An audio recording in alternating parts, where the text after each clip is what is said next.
Hello dear friends, how are you doing? I do hope you are doing well, and welcome to this DVD lesson podcast. Today we are going to have a look at how to gain control of your free time, as you can see on the screen. So we're going to deal how to manage and how to deal with our free time. As you know, we've talked before about managing the how to manage time. Okay, so time management, thanks to Miss Hafsa, sorry, for her presentation. But today the problematic is managing free time. Okay, so how to manage free time. In this DVD podcast, we are going to see some productive things and ways we usually do in our free time.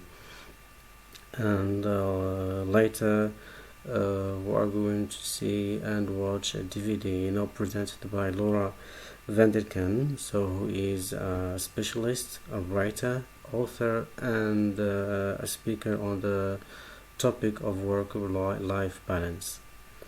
The next step, we are going to see also vocabulary transformations. So we are going to see some words and their use and their forms within sentences. And at the end, of course, we are going to find out about the time thieves. So the time thieves are those things that waste our time and also squander our time, and you may know all these time thieves. Okay, so as you are aware of, in these days where some people do not have the time to even take a deep breath. So for us, we should feel lucky that we have some times on our hands. So rather than just spending our time lying around and doing nothing, we ought to make each and every moment by doing something productive that of course interests us. So among these productive things, I have some things. I have elicited some of these things. What I think, or in my point of view, I think are very effective in this to manage our free time. For example, we have the first one. Be an active volunteer for NGO. So an NGO, an acronym that refers to non-government organizations, such as working for associations or doing social work, volunteerism. The next point is settle your house. So everybody knows settling house, so doing tidying the house, doing some housework. So for everyone, not only ladies or women, so even men, in case they have to help their mothers and also their wives. Go for a walk or a jog. So do sport, for example. Go for a walk or do sports, but not at the moment, as you know, due to coronavirus outbreak. So please remain at home and don't go out. The fourth thing, I think, is a good way to be productive and to manage our free time, is start a blog about something to do that interests you. And this is, people nowadays are addicted to internet, and why don't use internet for good things like writing blogs, writing, for example, in some newspapers, or commenting on some good ideas. Okay, so that's a good thing. Read a book. So here I just want to say something for read the book is you need to read an interesting book. So an interesting book, or a book that you are interested in. Okay, not any book. If you are not interested in what you read, that is to say you are not managing your free time, that just leads you to boredom and dull. Okay, the book should be very interesting to read. Okay, find a hobby for yourself, an activity. Find an activity so to do it. Okay, so a hobby. There are many different activities, and people are interested in different activities. So as surfing on the net, for example, writing, reading, drawing, painting. So these are kind of hobbies. Meditate for a while. Okay, so for meditation, if you remember one of our classes, we talked about meditating and talking to ourselves, talking to inner us, discussing with our inner sensation, and getting isolated from the society as philosophers and thinkers. Okay, and Miss Hafsa, wanted at that time, to get isolated from the people. Okay, so other activity is cooking. So cooking, it's a good activity, to be or to deal with your free time, so as not to feel important. Okay, just changing what you usually do. Okay, this cooking, I think is a good activity. So in which you enjoy doing okay, or cooking, okay, preparing the meals, or just making something delicious, for example. Okay, so play puzzles. So play puzzles, I think they are common nowadays on the internet. So it's easy now to find puzzles and play, just to save time and also to enjoy your time. Okay, so these are some elicited productive things. I think they are okay, effective and useful, okay, to be productive, so to make our free time very productive. Okay, what about you? Are there any other activities that are or that seem productive for you? If they are, please do not hesitate to share it with us. Okay, so also how much do you think successful people work each week? Do you have an idea about how much especially successful people, as you know, successful people are really busy people. They are fully booked people. They don't have much time, or much free time. Whenever you ask a successful person, say, what do you do in your free time? Say, sorry, I don't have any free time. Okay, but do you know, have you ever thought how much does this person work each week? So please, any ideas, please do not hesitate to share them with us. Okay, so as I mentioned in my presentation, we have a video to watch. This video is presented by Mrs. Laura van der Ken, as I said, who is a writer, author, and speaker on the topic of work-life balance. So where she's going to talk about some other ways and other things that are productive, so as to gain control of our free time. So please, let's go and watch, and then later we talk about it. Please don't forget to take notes, because you are going to report as usual, as we usually do, report about the video. So have a nice watch.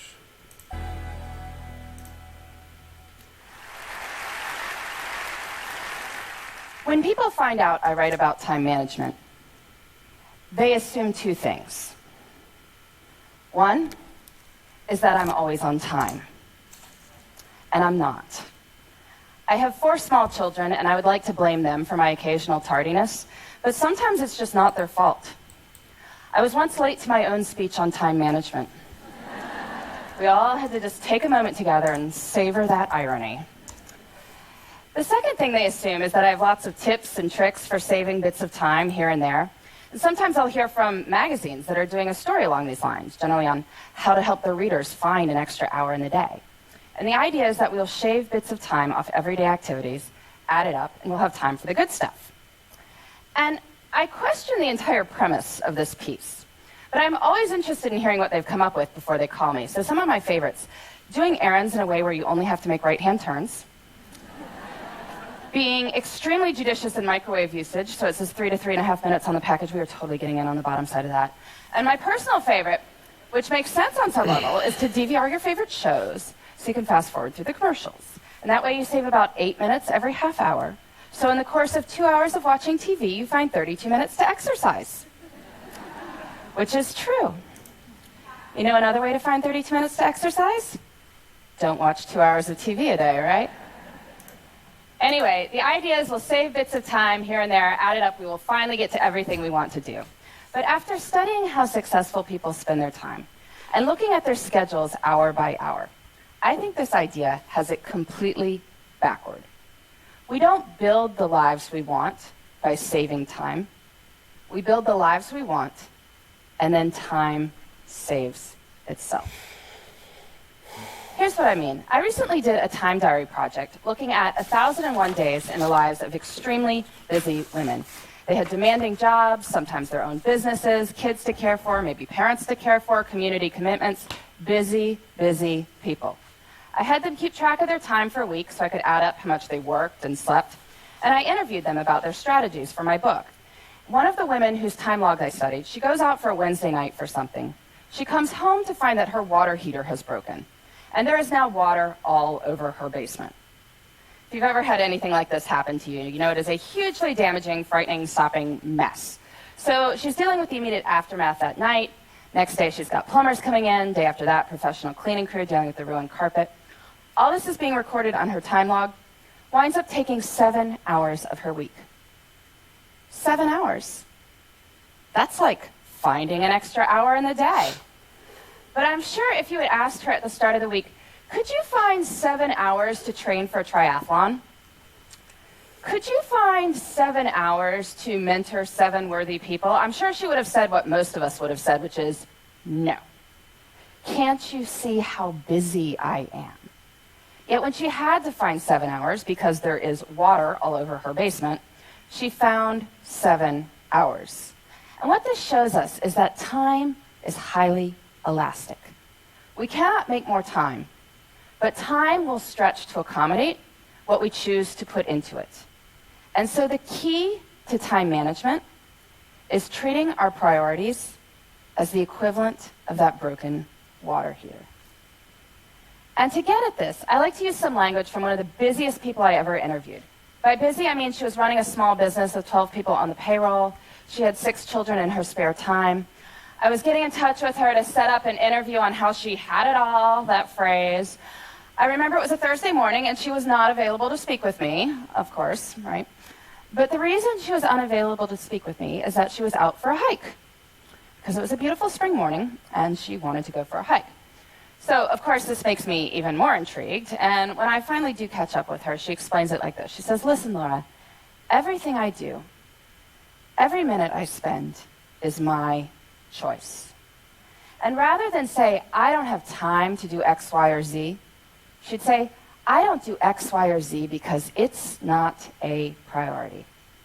I don't have time often means it's not a priority. If you think about it, that's really more accurate language. I mean, I could tell you I don't have time to dust my blinds, but that's not true. If you offered to pay me $100,000 to go dust my blinds, I would get to it pretty quickly. Since that is not going to happen, I can acknowledge this is not a matter of lacking time. It's that I don't want to do it. Using this language reminds us that time is a choice. And granted, There may be horrible consequences for making different choices. I will give you that. But we are smart people, and certainly over the long run, we have the power to fill our lives with the things that deserve to be there. So how do we do that? How do we treat our priorities as the equivalent of that broken water heater? Well, first we need to figure out what they are. And I want to give you two strategies for thinking about this. The first, on the professional side. I'm sure many people coming up to the end of the year are giving or getting annual performance reviews. You look back over your successes over the year, your opportunities for growth. And this serves its purpose, but I find it's more effective to do this looking forward. So I want you to pretend it's the end of next year. You're giving yourself a performance review. And it has been an absolutely amazing year for you professionally. What 3 to 5 things did you do that made it so amazing? So you can write next year's performance review now. And you can do this for your personal life too. I'm sure many of you, like me, come December, get cards that contain these folded up sheets of colored paper, on which is written what is known as the family holiday letter. Bit of a wretched genre of literature, really, going on about how amazing everyone in the household is, or even more scintillating, how busy everyone in the household is. But these letters serve a purpose, which is that they tell your friends and family what you did in your personal life that mattered to you over the course of the year. So this year's kind of done, but I want you to pretend it's the end of next year. And it has been an absolutely amazing year for you and the people you care about. What 3 to 5 things did you do that made it so amazing? So you can write next year's family holiday letter now. Don't send it.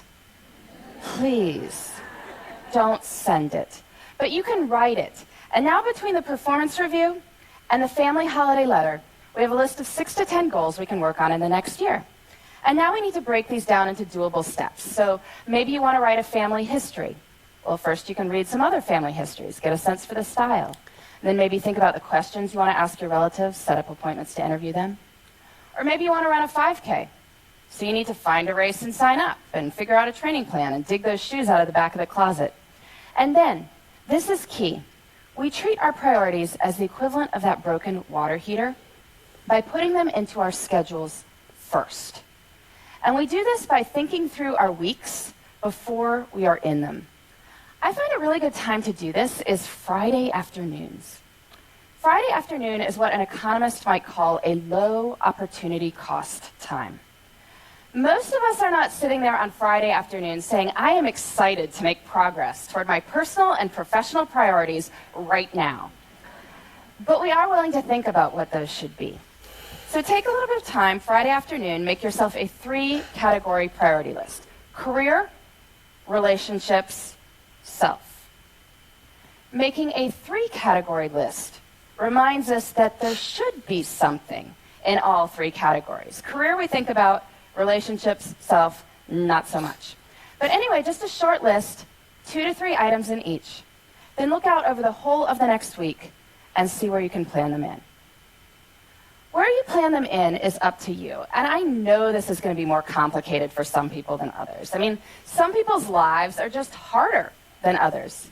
It is not going to be easy to find time to take that poetry class if you are caring for multiple children on your own. I get that. And I don't want to minimize anyone's struggle. But I do think that the numbers I am about to tell you are empowering. There are 168 hours in a week. 24 times 7 is 168 hours. That is a lot of time. If you are working a full-time job, so 40 hours a week, sleeping 8 hours a night, so 56 hours a week, that leaves 72 hours for other things. That is a lot of time. You say you're working 50 hours a week, maybe a main job and a side hustle. Well, that leaves 62 hours for other things. You say you're working 60 hours. Well, that leaves 52 hours for other things. You say you're working more than 60 hours. Well, are you sure? There was once a study comparing people's estimated work weeks with time diaries, found that people claiming 75-plus hour work weeks were off by about 25 hours. You can guess in which direction, right? Anyway, in 168 hours a week, I think we can find time for what matters to you. If you want to spend more time with your kids, you want to study more for a test you're taking, you want to exercise for 3 hours and volunteer for 2, you can. And that's even if you're working way more than full-time hours. So we have plenty of time, which is great, because guess what? We don't even need that much time to do amazing things. But when most of us have bits of time, what do? Pull out the phone, right? Start deleting emails, or otherwise we're puttering around the house or watching TV. But small moments can have great power. You can use your bits of time for bits of joy. Maybe it's choosing to read something wonderful on the bus on the way to work. I know when I had a job that required 2 bus rides and a subway ride every morning, I used to go to the library on weekends to get stuff to read. Made the whole experience almost enjoyable. Breaks at work can be used for meditating or praying. If family dinner is out because of your crazy work schedule, maybe family breakfast could be a good substitute. It's about looking at the whole of one's time and seeing where the good stuff can go. I truly believe this. There is time. Even if we are busy, we have time for what matters. And when we focus on what matters, we can build the lives we want in the time we've got. Thank you.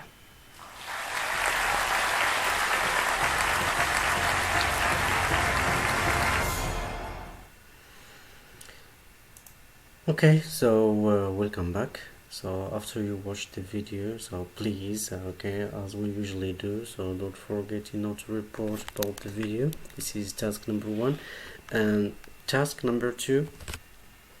So would you please note down all the things and the productive and the useful way things we usually do or we need to do, so as to manage our free time. Okay, so this is the second test. So task 1 is report about the video. Okay, what did she talk about? Okay, and also try to note down all the things, the ways, okay, and the productive things we should do in order to manage our free time. Okay, so after you noted this, so please let's move to vocabulary. If you want to rewatch the video one more time, okay, so watch it. If not, it's not necessary. Okay, so as to fill the gaps by transforming word roots in the brackets. As you can see, the word root in the brackets here. So as judge, as house, as commit, as accommodation, do, multi, and tardy. So you need to transform these words roots in the brackets to suitable words here in the gap. Okay, so after you do this task, this exercise, please watch the video again so as to check and correct if you have some mistakes. By the way, after you do the exercise, I'm going to provide you with the answers. After you finish this task, so you move later on to complete sentences below with the words in the box. So this is this red box. So what's the meaning of these expressions? Okay, so you have pushed, world, spare, hands, in, the, to.